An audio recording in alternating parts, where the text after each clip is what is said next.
Hello and welcome to another SkaredCast tactical video.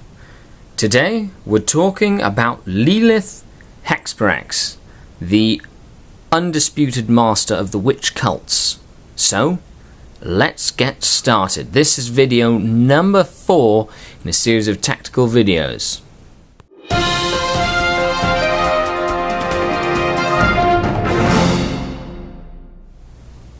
Hello and welcome to another Tactica video.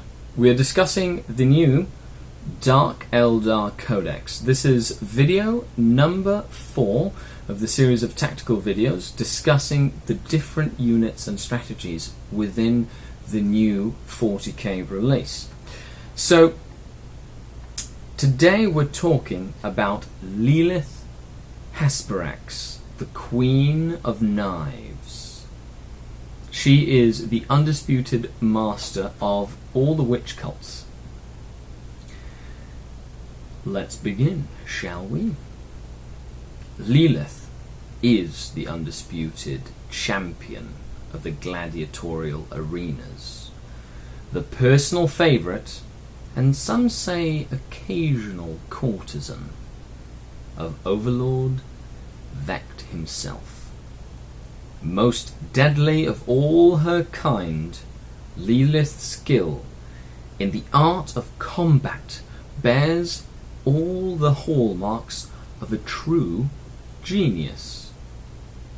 She is grace embodied, her movements hypnotic, sensual, and spellbinding. Watching Lelith Hexperax go about her blood-soaked business is a privilege that only the wealthiest Dark Eldar can afford. To see such a supremely talented succubus perform firsthand is a dream come true for most Kabbalites, for it energizes and reinvigorates even the eldest of their kind.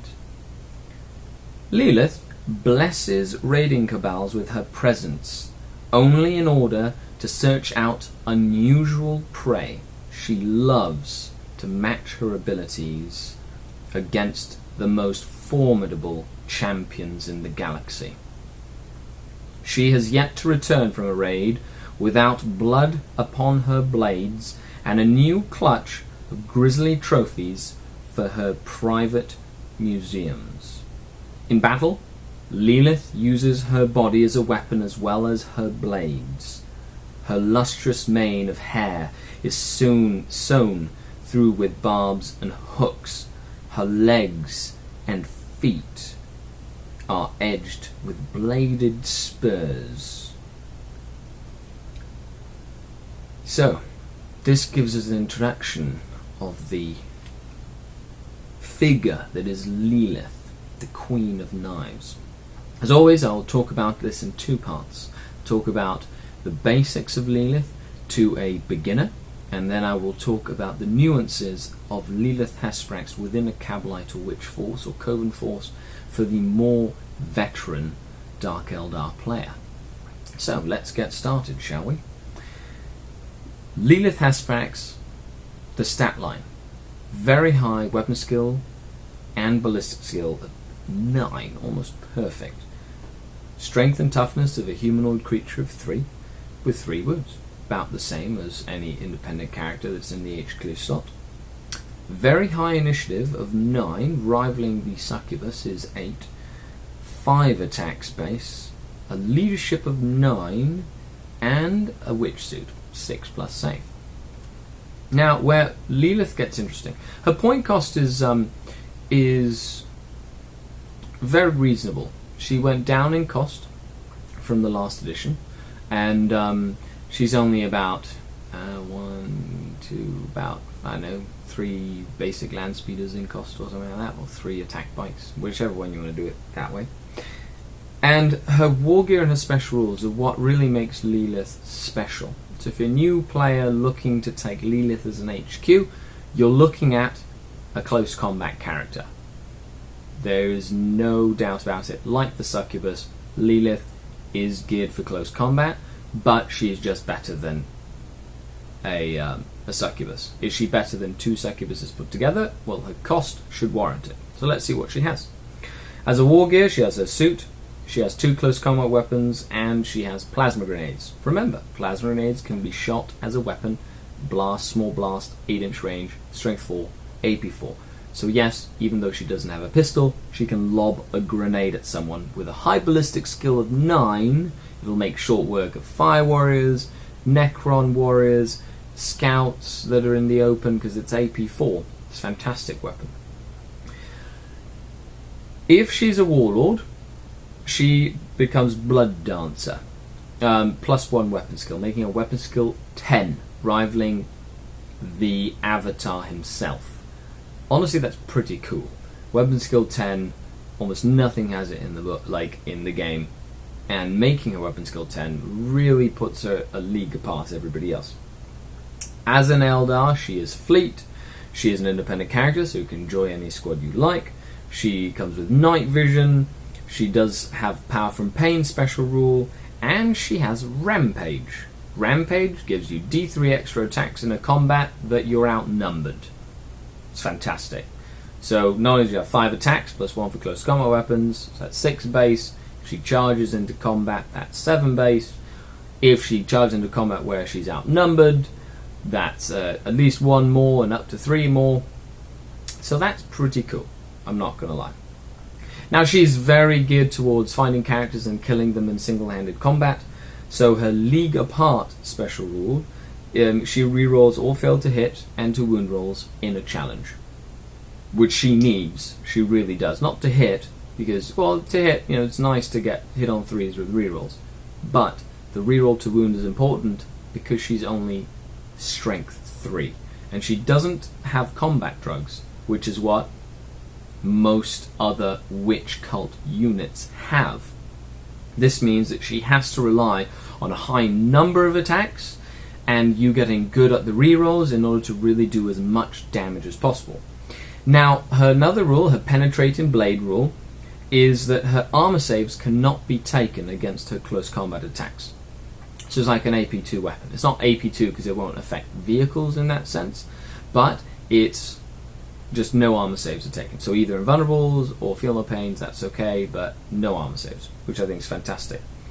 And unlike a succubus, unlike any other witches, her Quicksilver dodge is better than regular dodge. She has a 4+ invulnerable save all the time, not just in the fight subphase.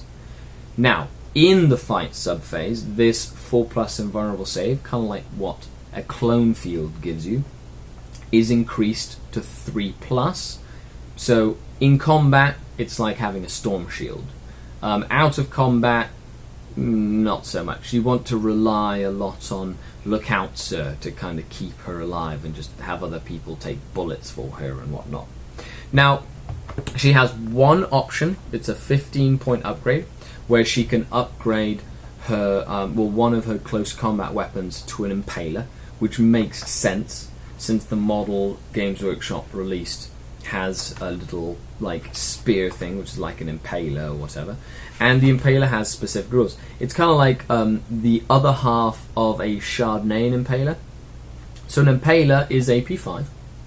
She ignores arm saves anyway, so it doesn't matter. But it is it's got the impale. It's impale. So that's the rule. You reroll all wounds of 1 when finding in close combat.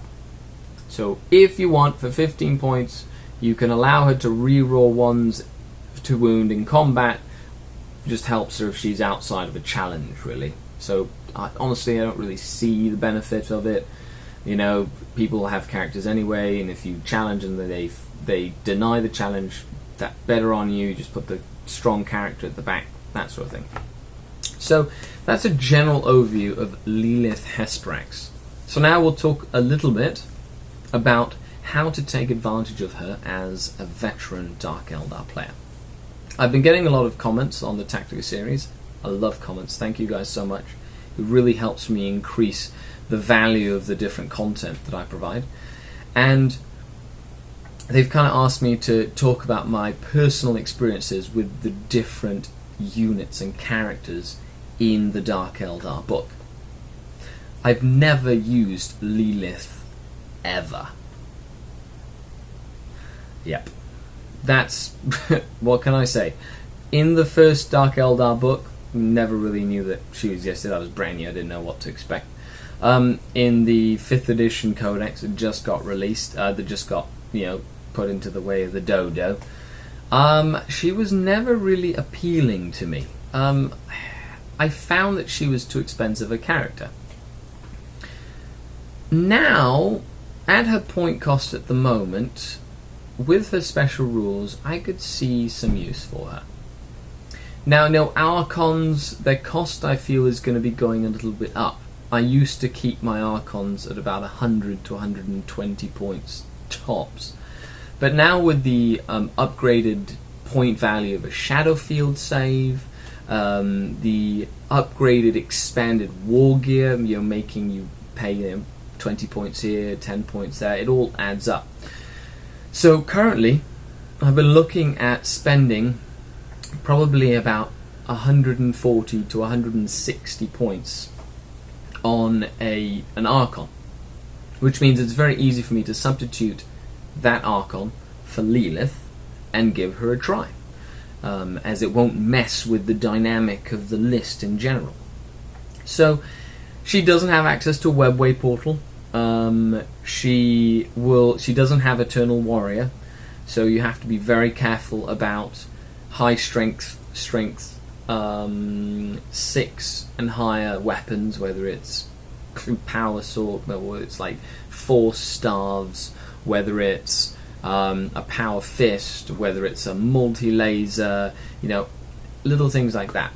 So, like all Dark Eldar models, you have to be careful with her. If I were to use her, I would probably place her within a unit of just witches, and I would, like a succubus, very similar to a succubus, I would literally throw them up at the enemy on a flank, or depending, if your enemy has a very shooty army, you just have to rush him. If your opponent will hide and then wait till they move and then rush him. Or wait till your enemy comes to you and then use her as a counter-attack role. I would never put her in reserve, ever, because that expensive of a character with her whole unit, she has to be in combat. She doesn't come in turn 2, that's bad. She comes in turn 2, then she's not going to be used till turn 3 because you can't charge. And you need her to be in combat. She'd be a great deterrent to kind of put her in a raider and have like a bubble that the opponent doesn't really want to come into because they know they're going to have to deal with Lelith. So that's kind of cool, I'm not going to lie. And a couple of other cool things that I really want to touch on. First of all, the model is fantastic. So, from a tactical perspective, sometimes having that investment in the model itself really kind of tips you over the edge in terms of using it. I'll be talking later in the tactical series about different ways to build armies, different ways to deploy armies, different ways to do that sort of thing. But Lelith is the kind of model you put in a very tough killer unit, spend some points on it, rush it at the enemy, and hope that it brings its point back in terms of, making the opponent deal with them, in terms of taking an objective, in terms of denying opponents' objectives, and really want to try and keep her alive. Now, with the power from pain, yes, she's going to get better as she goes. So, feel no pain, fearless, that sort of thing. It's going to be really useful, as well as, say, furious charge, if she gets that. Can be strength 4 on the charge.